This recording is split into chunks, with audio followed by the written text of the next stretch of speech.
இப்போ வந்து அவங்க குழந்தை பிறந்ததை பத்தி அவங்க டீட்டெயிலா சொல்லிட்டாங்க. 5ஆம் மாசத்துல இருந்து அந்த 9ஆம் மாசம் வரை புள்ள பெக்க போற அந்த அவங்களுக்கு என்ன உண்டா இருக்கிறவங்க அவங்களுக்கு நீங்க என்ன சொல்றீங்க? 5 மாசம் ஆன உடனே அப்பதான் அந்த குழந்தை வளர்ச்சி அடைகிற டைமு. அப்போ இந்த மாசம் வாந்தி கிந்தி எடுக்கிறது சிலருக்கும் 10 மாசம் வாந்தி வரும். அதை நம்ம ஒன்றும் பண்ணவே முடியாது. இந்த 5ஆம் மாதம் வாந்தி நிற்கிறவங்களுக்கு கொஞ்சம் சாப்பாடு சத்தா கொடுத்துன்னு ஒரு டானிக் எண்ணெய் வாங்கி கொடுத்து பழங்கள் எல்லாம் கொடுத்து கீரை வகைன்னு சாப்பாடில் சொன்னாங்களே எல்லாம் கொடுத்து அந்த மாதிரி சாப்பாடே கொடுத்தா எல்லாம் கீரை முட்டை எல்லாம் சாப்பிட்டா குழந்தை வளர்ச்சி அடையும். கேல்சியம் நிறைய சாப்பிடணும். கை கால் நல்லா அது முக்கியமாக அது. ஏன்னா இப்போ எல்லா குழந்தை இளம்பிள்ளை வாதம் அது இது வருது இல்லை, அதெல்லாம் இல்லாத இருக்கிறதுக்கு இந்த கால்சியத்தை நிறைய சாப்பிடணும். கீரை முட்டை அந்த சோயா இந்த மாதிரி நிறைய சாப்பிடணும். முக்கியமாக இந்த அகத்திக்கீரை ஒரு ஆட்டு ஒரு தடவை சாப்பிட சொல்கிறாங்க.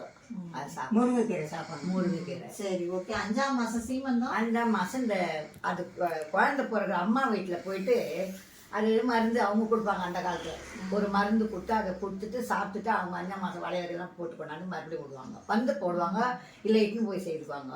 அன்னைக்கு வந்து 5 மாசம்னா 5 வகை சாப்பாடு செய்து கொடுப்பாங்க. அதுக்கப்புறமா 7ஆம் மாசம் அப்படியே வர நேரத்தில் அதுக்குள்ளே நம்ம போய் நல்லா வயிறு குழந்தை நல்லா இருக்குதா அதை பார்த்துன்னு வந்துடணும். அதுக்கேற்ற சாப்பாடை கண்டிப்பாக சாப்பிடணும். நல்லா நடக்கணும். நல்லா எக்ஸசைஸ் பண்ணுற மாதிரி கை காலம் பண்ணுற மாதிரி நம்ம நடந்தே எக்ஸசைஸ் அந்த காலத்தில். நான் அதெல்லாம் கிடையாது. அதுக்கப்புறம் 7ஆம் மாதம் வரும். அதே மாதிரி ஒரு 7ஆம் மாதம் எல்லாரும் சேர்ந்து அழகாக 2 குடும்பத்தாரும் நல்லா வளக்காப்பு பண்ணுவாங்க, பூ முடிப்பாங்க. இது முடிஞ்ச கையோட 9ஆம் மாதம் வரும். அப்போ குழந்தை கொஞ்சம் நல்ல வளர்ச்சி ஆயிடுது, நல்லா உலாட்டம் வயிற்றுல. அப்போ அந்த நேரத்தில் 9 மாதம் 9 சாப்பாடு செய்து நல்லா உட்கார வச்சு சந்தனம் நல்லா போட்டு வளக்காப்பு போட்டு எல்லாம் பண்ணுவாங்க.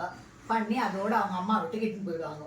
அதுக்கு அடுத்தது அவங்க அம்மா அவங்க என்ன பண்ணுறாங்களோ அதே மாதிரி உட்காந்து இந்த கஷாயம் இந்த கீரை 9 ஈர்க்கு மாதிரி வேப்பிலை இது எல்லாம் சேர்த்து அது ஒரு வைத்தியம் பண்ணி செய்வாங்க. அப்படியே இந்த குழந்தை நல்லா பிறக்கும். இப்போதான் அதெல்லாம் இல்லாத இந்த பசங்க முருங்கீரை கீரை தண்டி அதெல்லாம் போட்டு இப்போ எல்லாம் போகிறாங்க வராங்க, என்னென்னமோ வைத்தியம் பண்ணாங்க, எக்ஸ்ரே எடுக்கிறாங்க, கேன் எடுக்கிறாங்க. அதெல்லாம் அந்த காலத்தில் இல்லைம்மா. இது வரைக்கும் நாங்கள் இப்போ தான் ஆரோக்கியமாக எல்லாரையும் பெற்று எடுத்தோம். நன்றிம்மா. பார்த்தீங்களா மக்களே, உங்களுக்கு பிடிச்சிருந்தா எனக்கு சப்போர்ட் பண்ணுங்க, லைக் பண்ணுங்க, கமெண்ட் பண்ணுங்க. இந்த மாதிரி உங்களுக்கு அடிக்கடிக்கு நிறைய விஷயம் எங்கள் அம்மா கிட்ட இருந்து உங்களுக்கு நான் அந்த காலத்தில் என்னெல்லாம் பண்ணியிருக்காங்க. மெயினாக வந்து உங்களுக்கு டீச்சராக இருந்தீங்களா அந்த என்ன வருஷம் 1966. அந்த 66ல் நம்ம விலைவாசி எல்லாம் என்ன ஏதுன்னு இப்போ என்ன மாதிரி எதுன்னு சொல்லிட்டு அவ்வளவா தெரியாது. அதே மாதிரி என் பசங்களுக்கும் தெரியாது. அதனால இனி வரைக்கும் நம்ம அவங்கள வச்சே நம்ம கேட்டு நிறைய தெரிஞ்சுக்கலாம். ஓகே மக்களே, தேங்க்யூ.